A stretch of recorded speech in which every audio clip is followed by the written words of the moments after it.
I used to be just like Nolan Wells, the only black girl in an all white friend group. And just like Nolan, I thought they were my friends too. I used to argue with my stepfather. He used to tell me, they are not your friends. And I'd be like, yes, they are my friends. And my stepfather said, when you get some knowledge of self, you're going to see if they really are your friends, because black pride will tell you whether or not your white friends are really your friends. Because let me tell you, the white boys, the white girls in my school, they loved me until I got knowledge of self.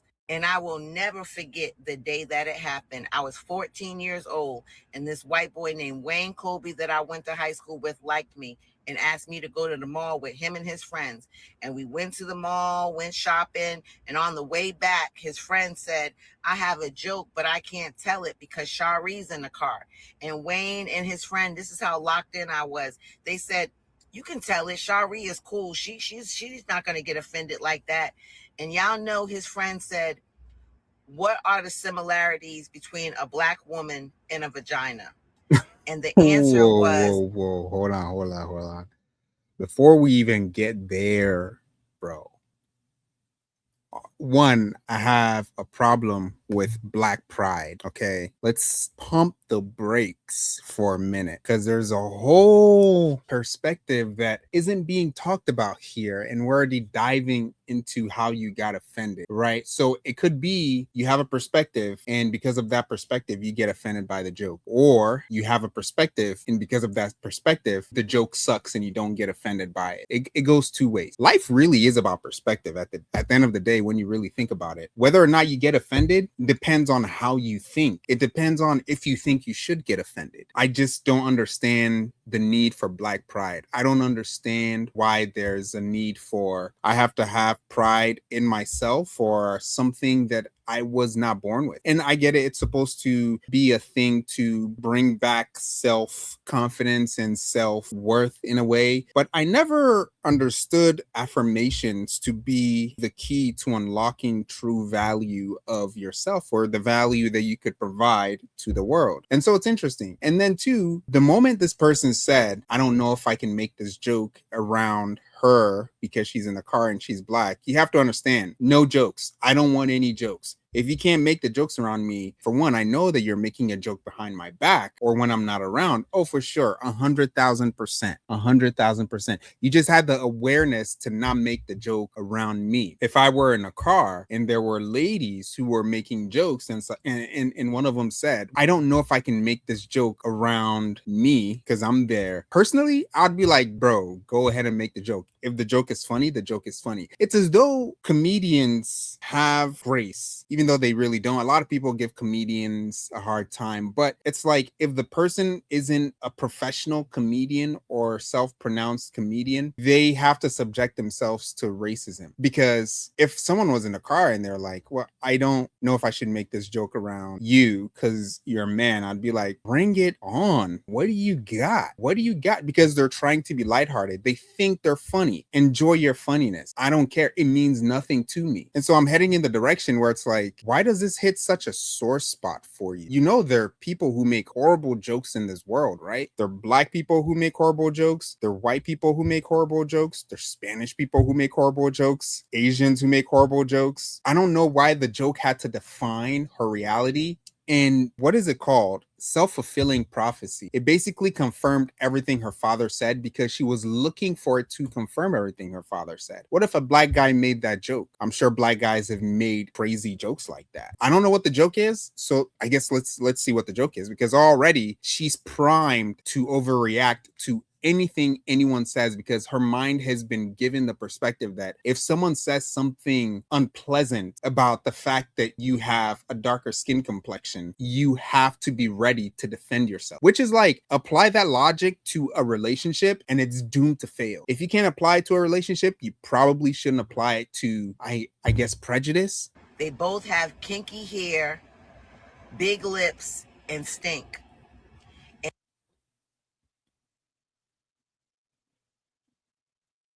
Huh.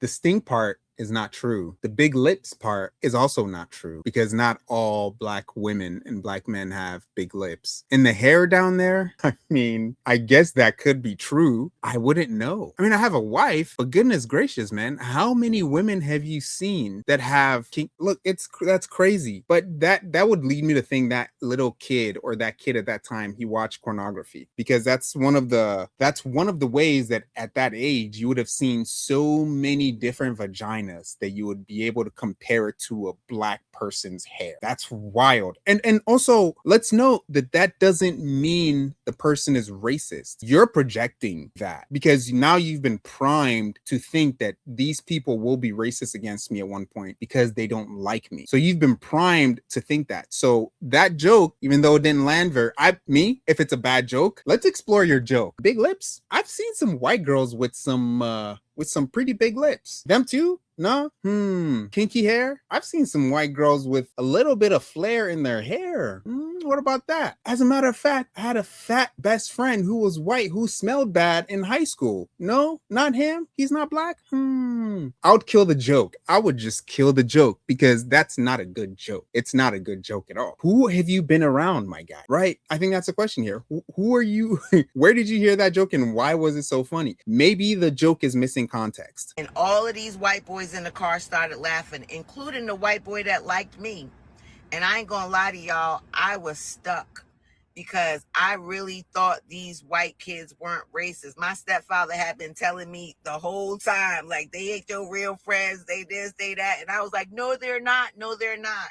And y'all, when I got out that car, I ran into... I'm so confused because she's saying they weren't her real friends. Her dad is saying they weren't her real friends because they made a joke that pertained to skin color, which that horrible joke. But isn't the African American culture known to rip on each other? They're known to make fun of each other.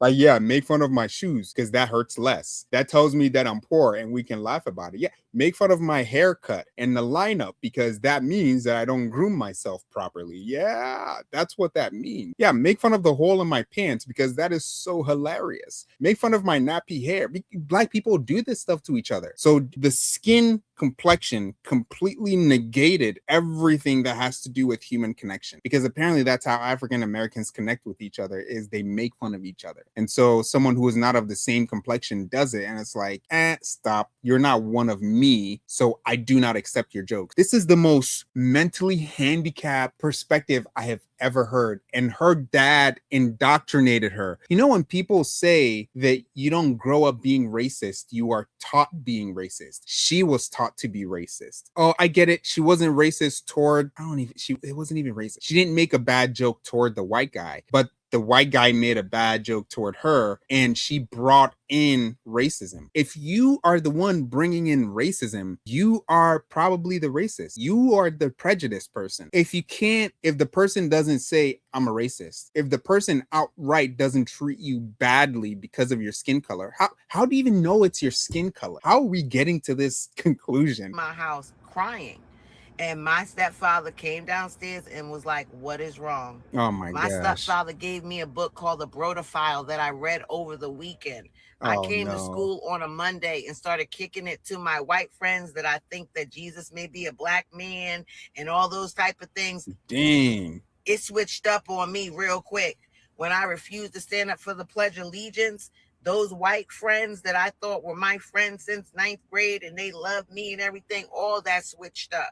I mean, I was locked in where they would want me. I mean, I would question you too. Do we not live in a country that gives you the privilege of living in a capacity compared to other black countries? It's like the standard is like way up here. Why didn't you stand up for the Pledge of Allegiance? Because they had black people as slaves. So you're not standing for the Pledge of Allegiance because, look, man, that's a deep conversation that we should definitely have on this channel at some point. But this is of the utmost retardedry. Let me put it that way, because that stepdad screwed her. He taught her racism and he taught her prejudice. You don't have to be a white person to be racist. You can be a black person and be ignorant as well, because that's what racism comes down to: the ignorance of prejudice, your preconceived notion of someone's skin color, meaning that they have certain attributes: laziness, criminal, all of this stuff, which that doesn't even work. It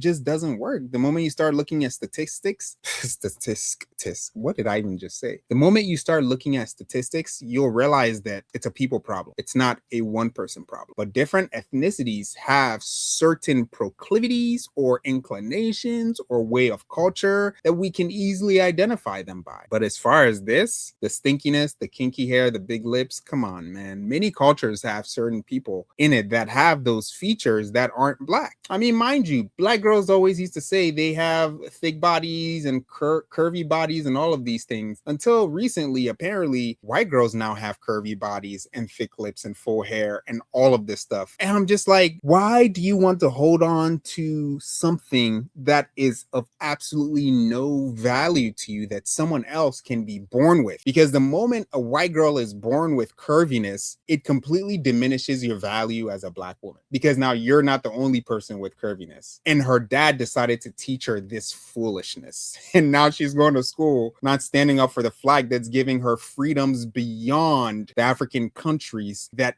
don't give you these freedoms, even though you've been free in these countries since forever. It's giving you amenities that you go to an African country and you're like, oh man, there might be spiders, there might be snakes in my house, there might be geckos, there might be mice. It's just like, yeah, I get it. You can see that stuff in New York, probably not scorpions, but the mice and cockroaches. Anyway, I digress. You sleep over their house. I'd be the only black girl in the friend group, but my mother was always very cautious. No disrespect, because oftentimes those white families were much more lackadaisical. Their children would be smoking, drinking, and things like that. My curfew was 9 o'clock at 11th grade. So my mother didn't play around like their parents had leeway for them. And the last straw for me was when I realized my white friends would not be uncomfortable for me. They didn't think it was uncomfortable for me to be hanging out with them and be the only black girl with them at their house, with their friends, even sometimes being around friends that they knew and would say, oh yeah, her parents are racist and this and that. And they still would think that I should be comfortable around them. I'll never forget, I asked them to go to Iverson Mall with me. And anyone in the DMV knows Iverson Mall is a black mall. And my best white friend was like, I can't go to that mall. And I'm like, why? And she's like, basically was not comfortable going to that mall. And that's when I knew I couldn't be her friend anymore. Plus, she had kissed this black boy. And as much as her mama, brothers, and everybody loved me, she was terrified that her family would find out, because she told me her family, her brothers would black out if they found out she kissed this black boy. Now, here it is. I'm sleeping at your house. Your mama say she loved me. Your daddy, everybody loved me. But they gonna do what to you if they found out you kissed the black boy? Those two things can't exist at the same time. I can't be your friend, but also know that your daddy, mama, and brother that I'm around will basically disown you if they find out you kissed a black man.